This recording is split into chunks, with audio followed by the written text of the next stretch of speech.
না না, লইট্টা মাছের এই রেসিপিটা দেখাচ্ছি না, এটা তো জাস্ট বানাচ্ছিলাম, তাই ভাবলাম একটুখানি ভিডিও করে নিই। আসল রেসিপি তো এখানে। যারা মাছ প্রেমী, যাদের লইটে মাছ বা এটাকে কি বলে নিহারে মাছ, হ্যাঁ পছন্দ হয়, তারা কিন্তু এইভাবে একবার বড়া বানিয়ে অবশ্যই অবশ্যই করে দেখো।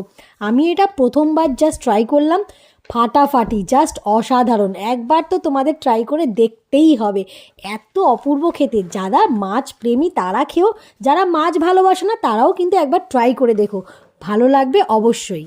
শর্ট করে রেসিপিটা বলে দিই। প্রথমেই লইটা মাছটাকে ভালো করে ধুয়ে ছোটো ছোটো পিস করে ওর মাঝখান থেকে কাঁটাটা বের করে নেবে।